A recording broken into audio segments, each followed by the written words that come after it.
आप अपने बच्चों का मंगल चाहते हो, यूट्यूब में जितने देख रहे हो, अपने संतति सुखी रहे, परिवार सुखी रहे, तो मेरे साथ साथ बोलो, प्रथम पुत्र श्राद्ध देव, दूसरे पुत्र यमराज, तीसरी यमुना। कौन?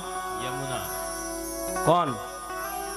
यमुना। अब इन तीनों के बारे में देखते हैं। पहले श्राद्ध देव ही अभी जो मनवंतर चल रहा है हमारा, उसके वैवस्वत मनु हुए, वही अभी वैवस्वत मनवंतरे बोल के हम संकल्प करते हैं। अभी जो मनवंत्र चल रहा है वो श्राद्ध देव जो सूर्य के प्रथम पुत्र है, उनका ही काल चल रहा है अभी, ये वैवस्वत मनवंतर है। समझ गए?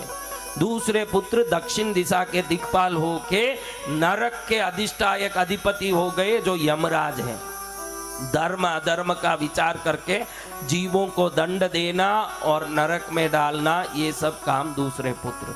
तीसरी पुत्री यमुना यहाँ जहाँ पास है, वही हम बैठ के कथा सुन रहे हैं, जो यमुना नदी बन के बह रही है, सूर्य देव की तीसरी पुत्री। कौन? हाँ, यमुना यही है, यमुनोत्री यही है, पास में ही है।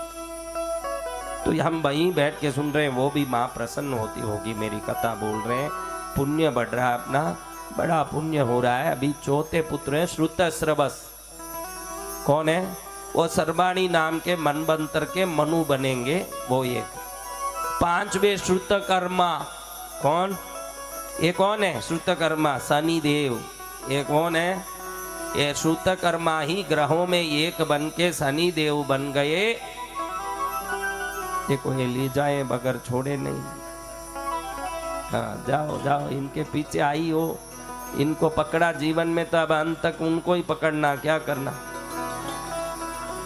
क्या करूं रे, मुझे बूढ़ा मिल गया वाला कान,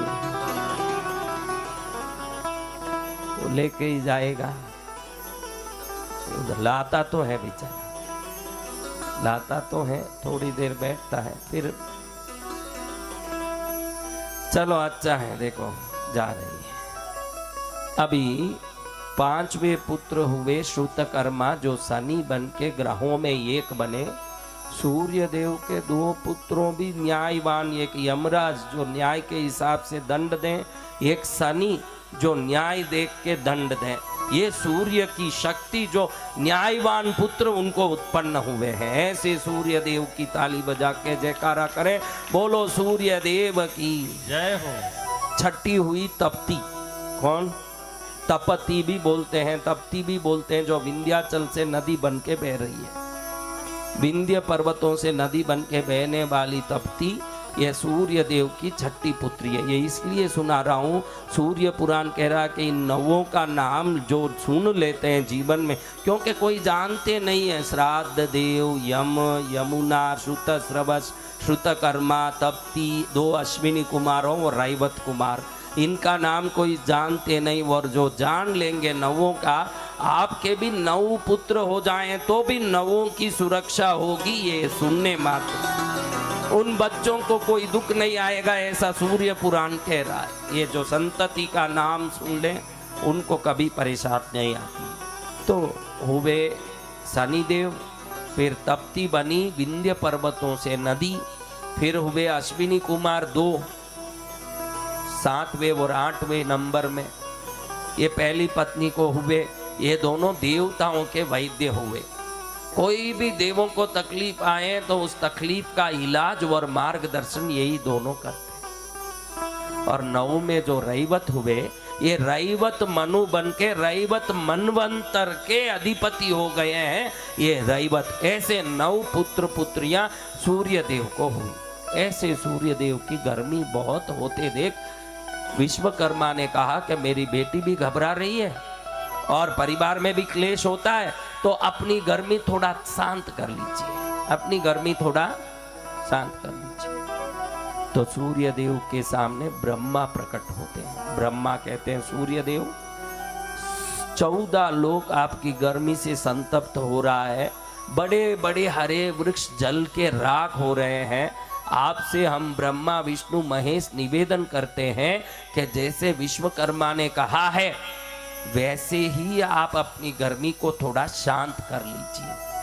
अब सूर्य देव किस प्रकार अपनी गर्मी को शांत करते हैं, किस प्रकार ब्रह्मा जी की बात को मान के विश्वकर्मा इनकी गर्मी को शांत करते हैं, और सूर्य देव की महिमा क्या है आगे ये पितृपक्ष में सुनते जाएंगे।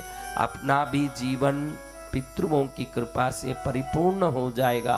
अनंतों पीढ़ियों से पितृ हमारे ऊपर बैठ के देख रहे हैं कि मेरे पूर्वज क्या कर रहे हैं और मेरी संतान क्या कर रही है। देखो इसी ऋषिकेश में कई पूर्वजों का श्राद्ध सब करने के लिए नीचे लोग आते हैं कि नहीं है ऋषिकेश में।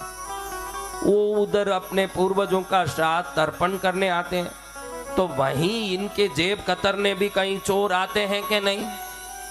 ये लोग बेचारे यहाँ आके कहते हैं कि हमारे पूर्वज प्रसन्न हो जाएं इसलिए श्राद्ध तर्पण कर रहे हैं। हर हर गंगे, क्या कहते हैं, हमारे पूर्वज प्रसन्न हो जाए इसलिए हम श्राद्ध तर्पण कर रहे हैं, हर हर गंगे। पीछे वो पिक पॉकेट वाला कहता हम कर देंगे तुम्हें नंगे। हाँ, अब आप ही देख लीजिए, उनके भी तो कोई पूर्वज होंगे। ये जो पिक पॉकेट कर रहे हैं, चोरी कर रहे हैं, लुच्चा डकैती कर रहे हैं, इनके भी वो देखते हैं कि हाय रे ये मेरे संतान हुए नालायक, जिनको चोरी करने भी वो और कोई जगह नहीं मिला, यही जगह मिला जहाँ जाके लोग अपने पूर्वजों की आत्म शांति के लिए कोई क्रिया कर रहे हैं, वहां जाके ये जेब कतरी कर रहे हैं नालायक। उनके पूर्वज दुखी होते होंगे कि नहीं। आप ये समझ लो, आप जिस जगह जाओ न उस जगह के लायक क्रिया करो तो काफी आपका जीवन सफल हो।